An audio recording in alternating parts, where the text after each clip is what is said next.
Oh, more controversy surrounding the government's handling of the attack in Libya. According to one Republican senator, a terror suspect has been identified, but the U.S. has been blocked from accessing him. We don't know very much about him because we have not been able to have access to him, and that's one of the problems with the policy of this administration.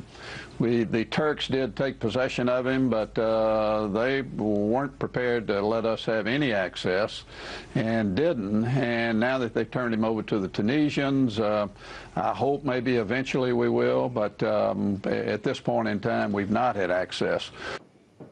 Reports say that the suspect was arrested in Turkey and then handed over to the Tunisian government, which is now not cooperating with U.S. officials. The FBI is now reportedly in talks with the Tunisian government to get Ali Ani al-Harzi transferred to Guantanamo Bay.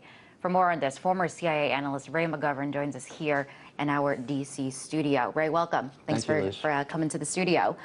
So we have Mitt Romney and other Republicans. They have been quick to point their fingers at how the Obama administration has handled the attacks.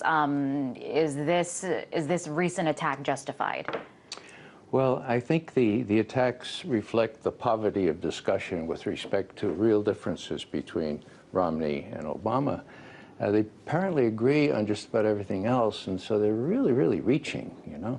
First, they reached because they said that Obama and the people, our representatives in Libya, had apologized for U.S. policy. And then when that didn't turn out to be right, in other words, when the Cairo demonstration turned out to be something quite different, then they had to dig, and it looks like they're looking at new emails and new things, and the whole concept of what's really at stake here is being missed.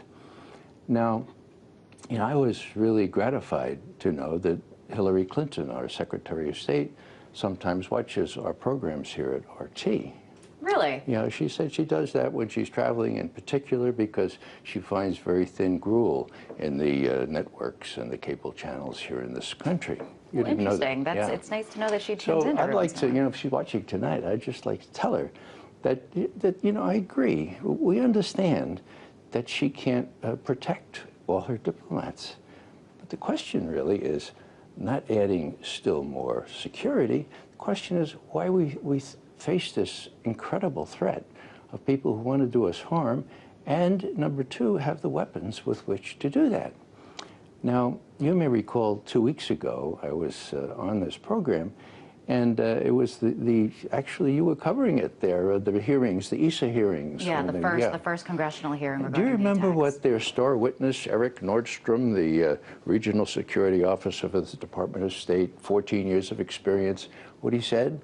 They were making pay out of the fact that, you know, you turned down, or the State Department turned down these requests for additional security. Right. And he punctured that balloon by simply, I wrote an article for Consortium News when I got home that night, and this is what Nordstrom said.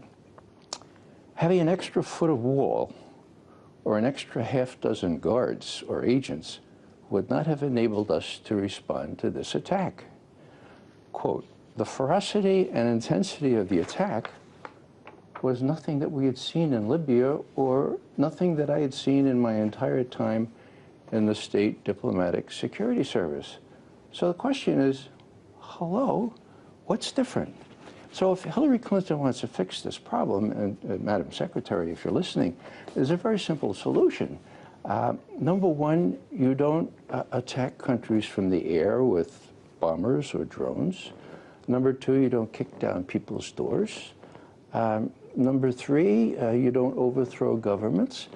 And number four, you're attentive to what happens in these countries. You know, you want to make sure that you have a plan for what happens after you destroy a country.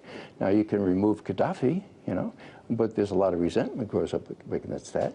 And you have to know who's going to take over. And if those people have between 10,000 and 20,000 air-to-surface missiles, then they have RPGs, rocket-propelled grenades as well, and that's what these embassies and consulates are going to have to contend with. So the way she's going to, Madam Secretary, the way you prevent these diplomats from being killed is you end these very, very dumb wars, which alienate the people that populate these countries, and the only outlet they have is to strike against our diplomats or whoever else they see that's American in those countries.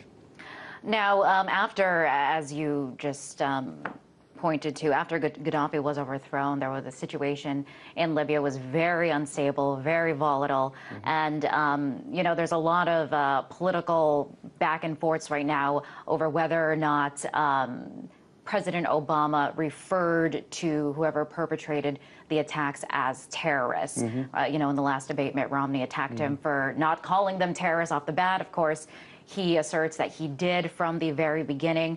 And it seems like there is some question as to how, behind that word terrorist, this is whether or not to what extent they are affiliated with Al-Qaeda. This is a homegrown group. How closely affiliated are they?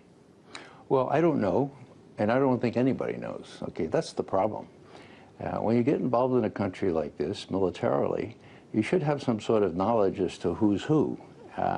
Now, this group, Ansar al-Sharia, that the celebrated email referred to, simply because there was a Facebook entry saying, well, they did it. Okay, well, they said they didn't do it. And here we have a fellow named Aaron Zellin from WINEP, that's the Washington Institute for Near East Policy, which is really a offshoot of the Israel lobby, established by the Israel lobby. He's saying, no, Ansar al-Sharia didn't do it.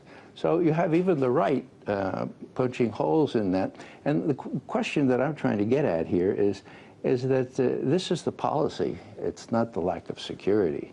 And never, in my experience, and I've had a lot more experience than the 14 years that the Regional Security Office had, never in my experience has there been as many grievances in Muslim countries in particular for reasons that we don't really advert to. You know, overthrowing Gaddafi with the miserable end that he met, overthrowing Saddam Hussein with the same kind of gruesome end that he met, and Osama bin Laden. You know, people here seem to think that was great, killing an old man, you know, a defenseless old man. Kill or capture, we'll forget the capture, we kill him. And you're referring to Osama bin Laden. Yeah, did I not say Osama bin Laden? Yeah, that's who I'm referring to, yeah. Well, this isn't any old man. This is a man accused of orchestrating the September 11th attacks. Yeah, but you still don't shoot him if he's got no weapon. You still don't shoot him. You apprehend him, okay? It used to be in my day, capture or kill. Now it's very clear. We have kill lists. We don't really have any capture lists in the administration. Now, that's all obvious to the outside world. It might not be very obvious to Americans who seem, for the most part, to still go along with it. But when you stir up this kind of enmity, you know, fighting terrorism can be compared to fighting malaria, okay? Now, with malaria, you track the mosquitoes. You find them and you track them back to the swamp, right? And then what you do is you station 2 platoons worth of sharpshooters, and you try to shoot all the mosquitoes leaving the swamp, right? Wrong. What you do is you drain the swamp. And that's what you need to do here with terrorism. You track the terrorists back to their grievances, the legitimate ones that give rise to, where they are actually bred and fed and leave. And you drain that swamp of grievances, and then people have a future to look forward to, and they're not hating us the way they do now. All right, that is a really interesting metaphor you make there. We are out of time, though. That was former CIA analyst Ray McGovern. Thank you, Liz.